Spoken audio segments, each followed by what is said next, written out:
Guys, I've got some wicked news. Done some wire tracing, wire connecting, and 2, 3. Voila! We now have a working rev counter. Which is quite nicely also telling me that I've set the idle just right at just under 1,000. I think that is about 750 by the looks of it. That is happy days! Yay! Hi guys, so today I've made a massive amount of progress. I'm trying to focus here on the wiring that you might be able to notice now is, as far as I can get to it at least, all nicely now wrapped up in electrical tape. It looks a lot neater, I think you'll agree. It's now not a massive jungle of wires, and everything is all cut to the correct length and then routed properly as you'd expect it to be. I've also refined the fuel system a little bit. It was coming up to here on a separate filter and then going into the pump and back out onto another separate filter. The secondary one that was here was only put on there purely because there was so much dirt in the tank, and it gave it a first port of call to basically stop it getting into the carburetor and causing problems. So now that there's not dirt in the tank causing these issues, I've taken that one out and refined it nicely.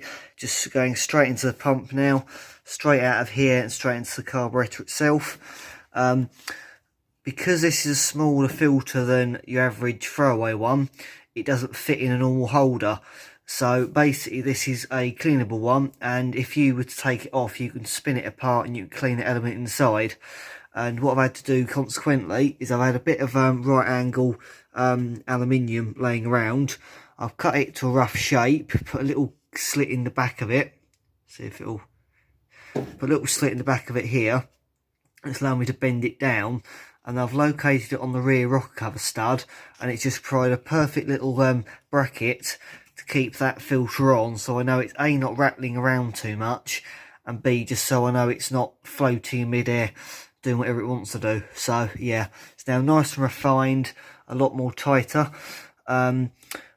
The coil on a rear engine car is supposed to go somewhere down here on the block, but being a Renault 12 block, the points in which to mount it physically just don't exist. There's two holes that look as though they're in the right place, but they're not wide enough apart, and you can't really get the coil down there. So what I've done is I've taken the bracket that was holding the coil on the Renault 12 engine that I got hold of, and I've basically used that to hang it off the same bolt it was on, but basically re-angle it, which then allows, and this is sort of where a domino effect occurs if I'm honest, the oil pressure wire that is somewhere down here doesn't reach unless the wiring for the coil which it comes off of is virtually as low down as it's supposed to be.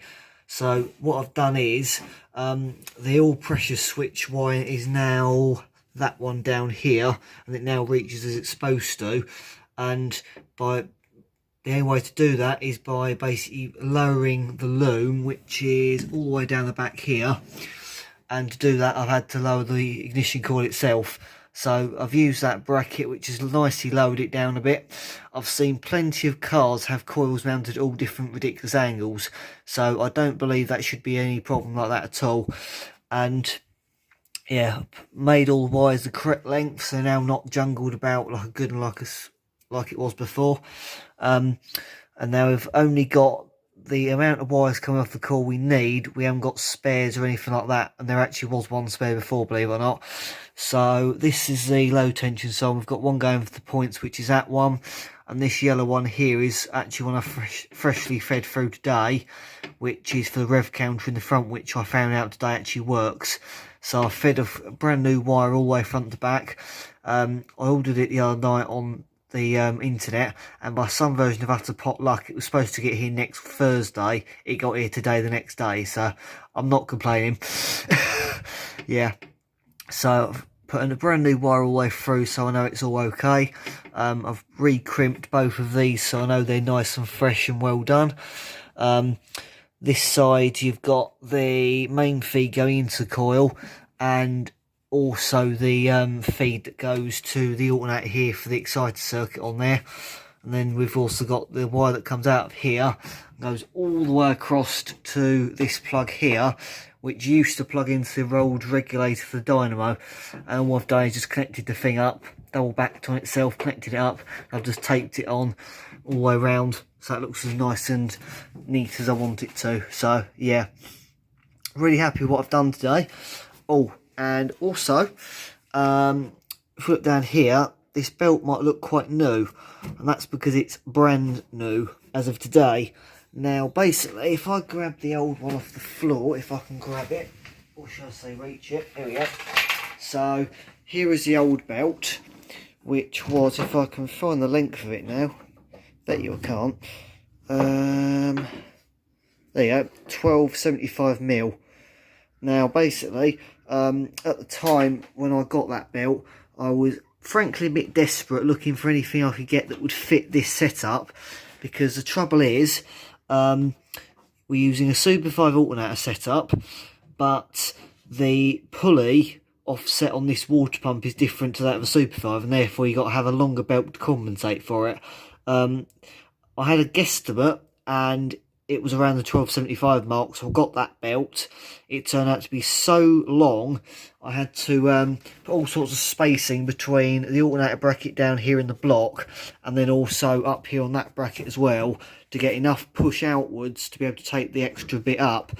And what I've then managed to do is recently, in fact just before lockdown actually, I managed to source this slightly shorter belt. I think it's a 1250 belt, so it's 25mm shorter, but that difference has allowed me to take all of the spacers out and still have it tensioning, and it's only sort of, it's still got a bit to go on the adjustment as well. So that's a really good outcome, if you ask me.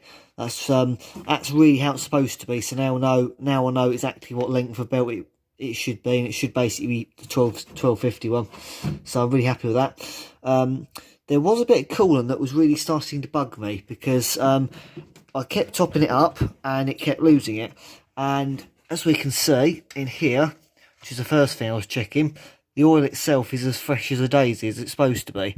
Still nice and black. So and the way the engine runs, you know, there can't be any problems with the liners, which is obviously the main stress I've always had with this rebuild, is getting those right. So, and I've also seen a bit of Type D dripping off the under tray down there, so I was pretty certain it had to be a leak from somewhere. And I believe it was one of these two heater pipes down here. So I've tightened those up a bit more, and after a bit of driving, when we're allowed to actually go for a drive, I'll soon find out if it's cured or not. But I'd like next to, I need to get this off and get it painted, and I'm hoping that the oil leak coming from this stud, I've managed to solve it by putting the washer that came off of a rocker cover that never leaked at all. I tried, in fact actually, I think it's actually doubled two up there actually, never mind. But yeah, I've had almighty difficulty trying to find washers that seal on here, and that one there is actually a red one, as you can see. That's one off of eBay I got hold of, which seems, from what I can see there, to be possibly maybe sweating, I'm not sure.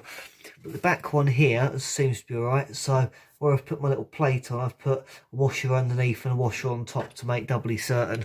But this one here has been an almighty pain. And what I found when I was having a closer look was that when you take these off, the hole is actually slightly bored out oval. So I think that's probably the cause. I've loosened it off and I've pushed this rocker cover as centrally over it as I can, with the hope that then the washers will seal round and hold the oil in. So with this little this washer in here that's slightly older, we'll see if it makes any difference at all. But otherwise, I have got a Super 5 one. Admittedly, it's got a bit of a neck on the oil filler, but that doesn't bother me at all.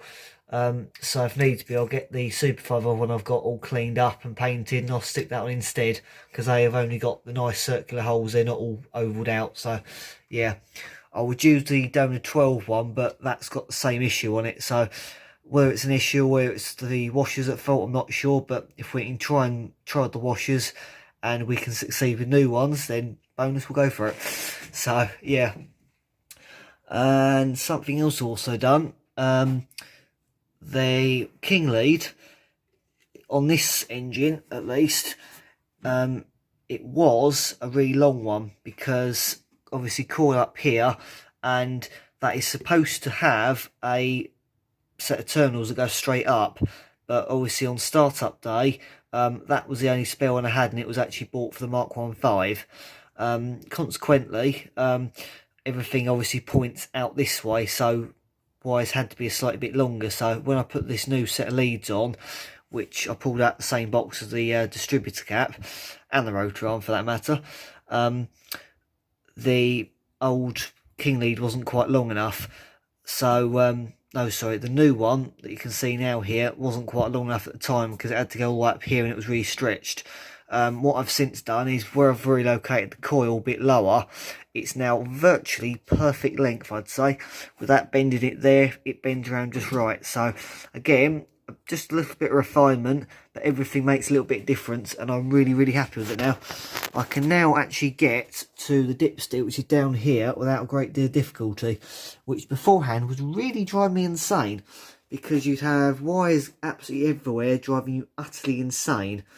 So yeah, I think there was the points wire at one point was literally it would sit underneath the dipstick itself, which would then mean that you couldn't drop it in and check the level properly. It was only after you pulled it out and realised that, oh, it's not quite far up the dipstick as I expect it to be. You check again and be like, oh, that's why it's on the wire again. So yeah, there's one thing I would like to possibly do as well, and that's potentially change this vacuum hose, which is actually made out of a washer tube that I found. That's mainly because it feels like it's just a little bit too short. It feels like I want to sort of maybe route it a bit better around the engine bay. Perhaps even, I wonder, maybe route it round the back like that, run it along the fuel hose. Actually, hey, that might actually work. Oh, look at that. What do you reckon? I reckon I quite like the look of that. That looks quite nice and tidy, actually. What do you reckon? I reckon I quite like the look of that, you know. That's something I've wanted to do, and actually, I don't think I even need to lengthen it, do I? That's a bonus. Right, we'll leave that like that then. If we, and someone's going to have a laugh at me for saying this, but maybe if I put a couple of cable ties, maybe like one there, etc., just to hold it in place, so it can't flap, because obviously with a active fan there, everything, whether it's oil, dust, or anything loose like that, it will just flap about because of obviously the airflow going that way. So I think maybe if I cable tie that up like that, make sure it's nicely secured, I think that's a perfect place for it, actually. Yeah, let's do that first thing in the morning, because I'm tired now. So but yeah, really happy. Passed the time quite considerably well, I must admit. So yeah, really happy with today's work, and hopefully I would like to try and clean this engine up a bit, because as you can see, this was all caused by the fact of before I did the rebuild, and the dipstick used to fly out at really high revs because of the amount of crankcase pressure, so it would coat absolutely everything in sight in an absolute ton of oil and soot. So what I might do, I'm thinking maybe either some T-cut or something similar to that effect. I think I've got some high gloss polish somewhere, which I used in my red car. Maybe I'll try that first, because that's supposed to not take as much off. So yeah, we'll see how we get on. But I thought I wanted to show you what I've been up to today, because I'm really chuffed with it myself, to be honest, because it just generally looks very obviously tidier and obviously much improved. It's not even anything discreet about it. You can just massively see a lot of difference here. So yeah, really happy, and I might even actually show you the rev counter working actually now. Yeah, because I've got to reverse the car anyway. So yeah, right, hope you enjoy the rev counter working, and see you soon. Okay guys, so I'm just sitting in the garage. This is with it running, and here is the rev counter.